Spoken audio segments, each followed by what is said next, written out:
Janapriya upscale 2 BHK 45 lakhs, 3 BHK 60 lakhs మాత్రమే. సితారా సైనిక్పురి.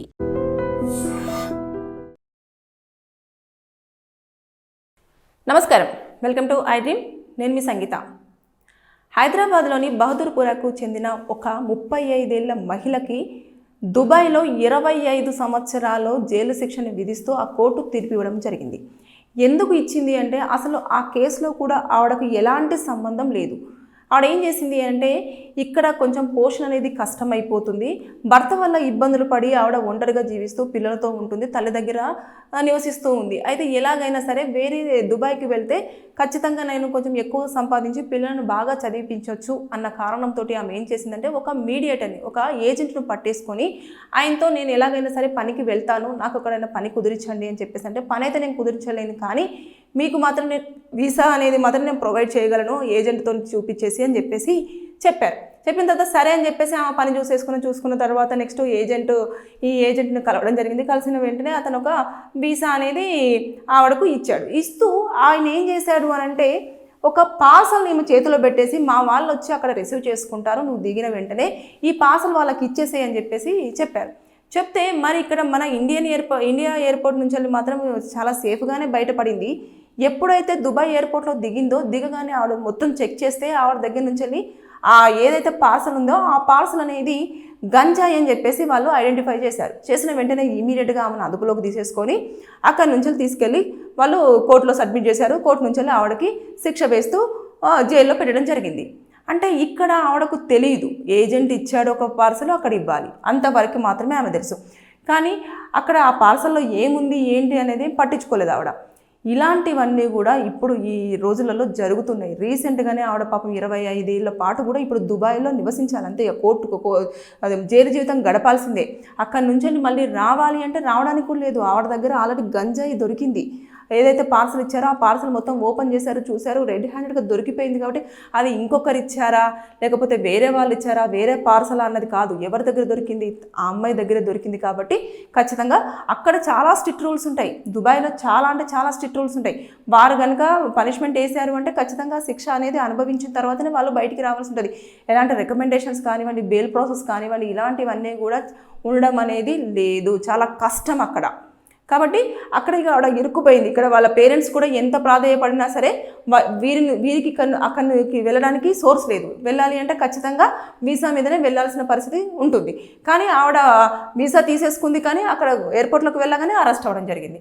ఇవన్నీ ఉంటుంది. కాబట్టి మనకెవరైనా సరే ఏజెంట్స్ కానివ్వండి, తెలిసిన వాళ్ళు కానివ్వండి, ఎవరైనా పార్సల్ ఇస్తున్నప్పుడు అంటే అప్పుడే పరిచయమై కొద్ది రోజులే పరిచయం అవుతున్న వాళ్ళు ఎవరైనా పార్సల్ ఇచ్చేసి మా వాళ్ళు అక్కడ రిసీవ్ చేసుకుంటారు వారికి ఇవ్వండి అంటే మాత్రం ఎట్టి పరిస్థితుల్లో కూడా మీరు దయచేసి ఆ పార్సల్లో ఏంటిది ఏముందని చెప్పేసి చూసిన తర్వాతనే మళ్ళీ ఆ పార్సల్ని మళ్ళీ మీరు దాన్ని మళ్ళీ మొత్తం ఒక పకడ్బందీగా పార్సల్ చేసుకున్న తర్వాతనే తీసుకునే ప్రయత్నం చేయండి. తప్పించి వాళ్ళు ఏదో ఇచ్చారు, మేము హడావుల్లో ఉన్నాం తీసుకెళ్తున్నాం అంటే ఇలాంటి సంఘటనలు చోటు చేసుకునే అవకాశం ఉంటుంది. మనకు తెలియని వేరే కంట్రీ, ఆ కంట్రీలో రూల్స్ అండ్ రెగ్యులేషన్స్ అన్నీ కూడా చాలా వరకు ఉంటాయి. ఇప్పుడు నిమిషప్రియది కూడా ఎంతమంది గవర్నమెంట్ మొత్తం పోరాడినా సరే, జనాలు పోరాడినా సరే, ఇంత కూడా వాళ్ళు కూడా కనికరం అనేది చూపించలేకుండా పోయింది.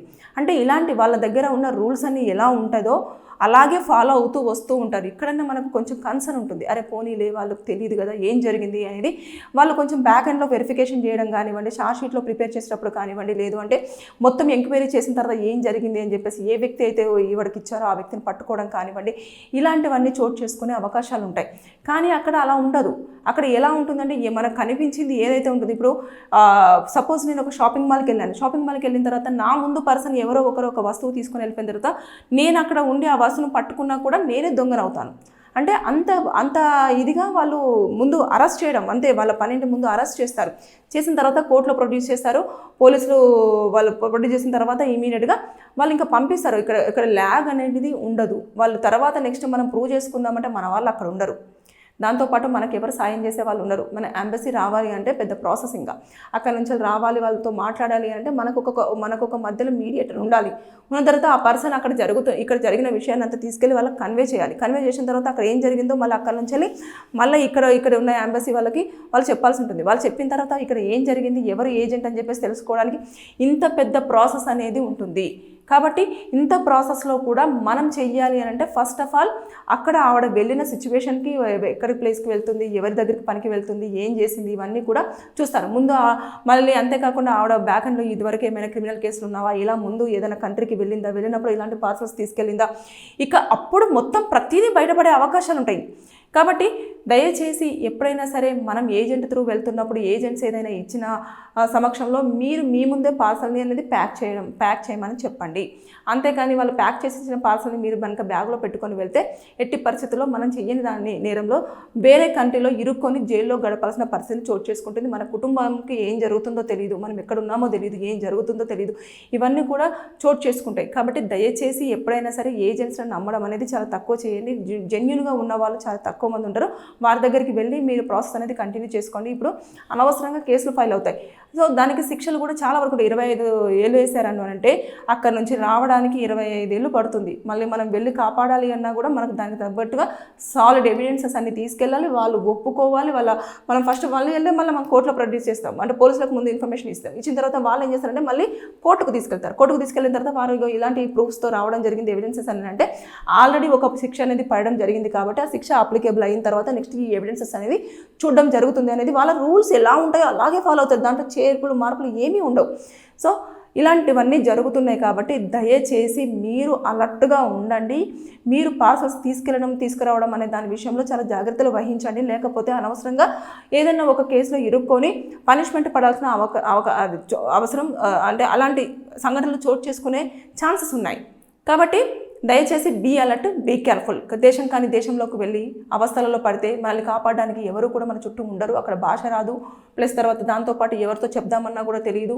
అందరూ ఎక్కడెక్కడ కంట్రీస్ నుంచి చిన్న తప్పు చేసిన వాళ్ళు కూడా జైళ్ళలో ఉండే పరిస్థితులు చోటు చేసుకుంటాయి. వారు కూడా కొన్ని రోజుల పాటు వరకు మాత్రమే వారు అక్కడ జీవనం గడిపి వాళ్ళు వెళ్ళిపోతూ ఉంటారు. కాబట్టి ఇలాంటి సిచ్యువేషన్స్ చోటు చేసుకునే ఇలా ఇండియా వాళ్ళు చాలామంది అదర్ కంట్రీస్లలో బోలెడు మంది ఉన్నారు. ఒక్కొక్క కంట్రీలో ఎంతమంది ఉన్నారు అంటే చూసుకుంటే యూకేలో వచ్చేసి దాదాపుగా ఒక 10,000 మంది వరకు కూడా ఇండియన్ వాళ్ళు జైళ్ళల్లో మగ్గుతూ ఉన్నారు. అదేవిధంగా మలేషియాలో వచ్చేసి 2,000 మంది.